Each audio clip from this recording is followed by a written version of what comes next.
Hello, it's me again. So I came here to talk about the Tower of Fantasy and ask this question.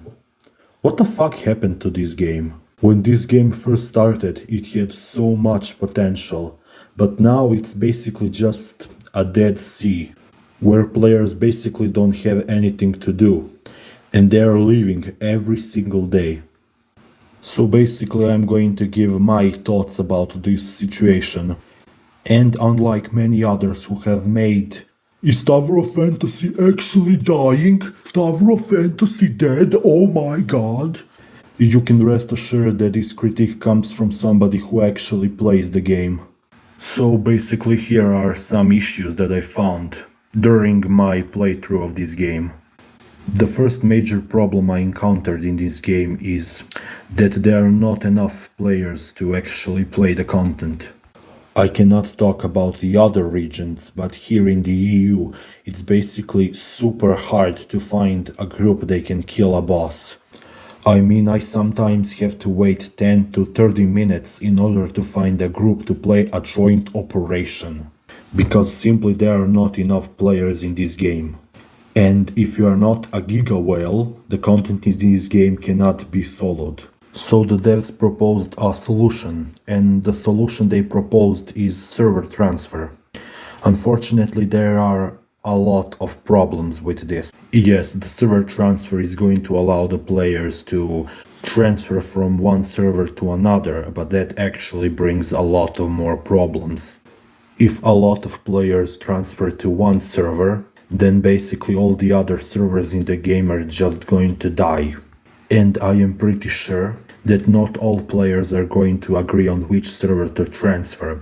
So basically what is going to happen is all the players are going to transfer to different servers and nothing is going to change. And if all players somehow came to one server, the game is going to become incredibly laggy. Just imagine fighting bosses like Hara with many players and not being able to hit the fucking thing. Because servers are not optimized in the way they are supposed to be. That's why I actually think that server merge is much better. It's going to give servers more space and it actually is going to have more players in each server. Because we don't need this many servers.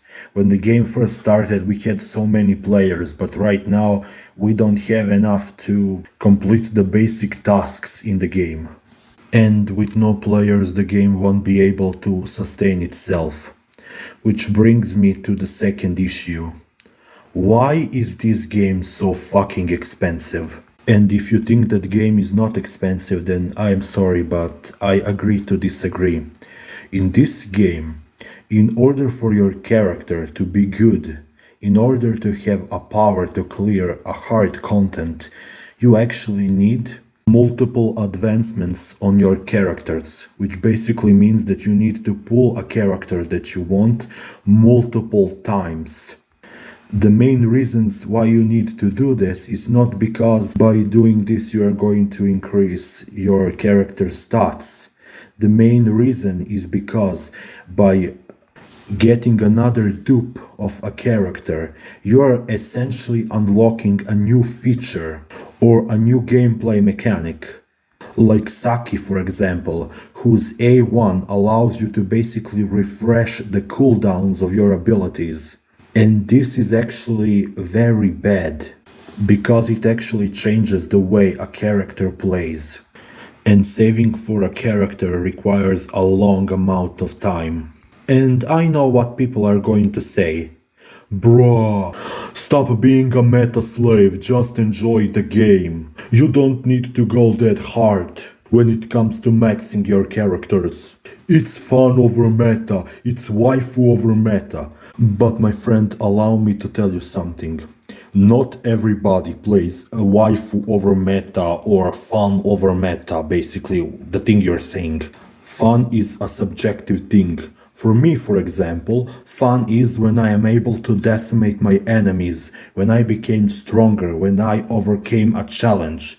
Saying basically like play waifu over meta is basically saying have fun in the way I am having fun. The way you have fun is wrong. In the games like Genshin, for example, even though I'm not playing that game anymore, I never needed to pull for more constellation. If I pulled a character, a 5-star character, I'm not talking about the 4-star characters, I didn't need to pull for additional power because it was sufficient enough to clear the content. But here it doesn't feel that way, because mechanics are actually hidden between advancements. My next issue basically revolves around farming. It's so hard to farm a weapon materials in this game, it's insane. Basically you get 180 stamina in this game, and then you can use it to farm couple of materials, which are basically going to take your weapon from, I don't know, 20 to 30 levels at the beginning of the game, but later it's basically nothing. You need so much materials, especially for Lynn, because she takes double the materials other characters take. And it's simply not enough.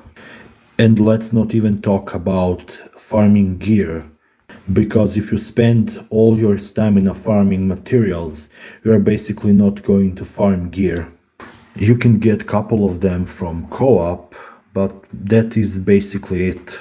And if the stats are terrible, basically the gear is useless. I feel like this game has a huge identity crisis. It tries to divert from Genshin, but honestly there's so much similarities between Genshin and this game. How can an MMO exist if there is a wall of stamina that prevents you from actually farming? I mean, come on, Tower of Fantasy, just allow me to farm. I like farming. I want to farm. I want to become stronger. Don't fucking time gate me. And then there is issue with this community. Not with the way community acts, but with the way community is organized. There is basically no place where entire community can come and discuss the things that are happening in the game. Basically the community is split between Reddit, you can find a couple of players on YouTube, and the communication in the game is simply awful. There is basically no communication at all. So I basically think we need to change a lot of things with this game, to bring many different quality of life updates, for example, like being able to track markers that you place on the map, having the ability to rotate your map, having the ability to automatically accept requests when it comes to playing with other players. There are many issues with this game, but we simply cannot discuss them because the community is so split. And the content creators in this game basically don't help. All they do is basically complain and do nothing about it. I mean, you can just go and type Tower of Fantasy and you are basically going to see at least 3 videos that basically say, is Tower of Fantasy dead? Tower of Fantasy dying? Tower of Fantasy, oh my god, is actually dead? Yeah, I think actually I have a title for this video right now. They are a couple of Tower of Fantasy content creators that I actually do enjoy. And some of them actually listen to the community and offer us solutions. Some of them don't really concern themselves with these things, but they still provide a useful content, like content regarding certain characters, how to use them, what's math behind it. You know, useful content that everybody needs, fun content.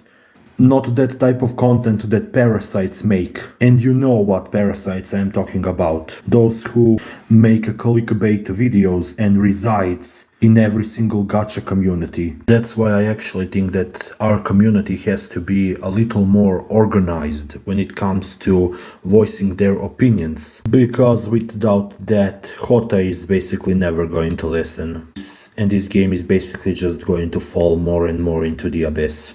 Which brings us to the second issue. This game is basically like a bullet train. It's trying so hard to connect to the CN. And the updates and characters are coming so fast. We basically have no time to save for characters that we actually like. And this is not just for free-to-play players, but basically low spenders as well. We lost so many resources, we lost so many pools, and I don't really know what we are trying to accomplish by doing this. Chinese and global release of Tower of Fantasy are basically completely different games. In China, every single character power creeps the other. Here we have balance. And the way characters are balanced are basically by taking a character from the CN, seeing how well he performs there, and then putting the character in the global and reworking the character so the character can be balanced. If character is not balanced, we are basically allowing power creep to exist, and with power creep, the game will absolutely die. Let me explain. Imagine if you saved 500 pools, or if you are a low spender and you purchased something. Then you spend all of your hard-earned resources to max that character that you liked. And then you find out your character is useless because in 2 weeks a new character is going to come out, and this character is going to destroy and absolutely annihilate your character. So basically you just spend all of your resources. Your character cannot be used anymore because there is a better character. Because this character is destroying the game is going to become even harder, rendering your weapon useless and basically soft-locking you from the harder content. And I know what are you going to say. Well, they're just going to nerf the character if the character is too strong. No, they are not. There is a law in China which basically says that company is not allowed to reduce a value of a certain product after the product has been purchased. That's why, for example, in games like Genshin Impact, they're not allowed to directly nerf the character. Because by doing that, they are reducing the value of a character, which basically means they're alleged to being sued. And nobody wants to get sued. And that's why power creep is going to absolutely destroy the game. And of course there are many other issues, like for example lag, full inventory, enemies one-shotting you, terrible boss mechanics, enemy resistance where basically your team is useless and you have to switch to the another team, which you don't have if you're free to play or low spender, or you have but you didn't invest enough in them, so you cannot use them. Huge loading times, chests disappearing, long walk to bosses. There are so many things this game can do better. And I hope in the future with each update that these problems are going to get solved. Because I genuinely like this game. That's why I quit Genshin. Because I couldn't become stronger there. I was basically one-shotting everything. There was no hard content. There was nothing there for me to do. But here I have something to do. I have challenging content. I'm actually having fun. And it would be a shame to see this amazing game dying. So basically the first thing we have to do is we have to come together and discuss all these problems. We can make sure our voices are heard. Because if this game keeps losing players, it's going to die.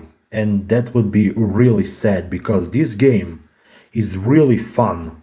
And one thing I think people need to stop doing is to treat this game as a Genshin killer and instead treat this game as its own separate thing. And that is all I wanted to say in this video. So if you thought the video was good, please share it with other people so we can raise the awareness when it comes to this game. So thank you for watching and I will see you later.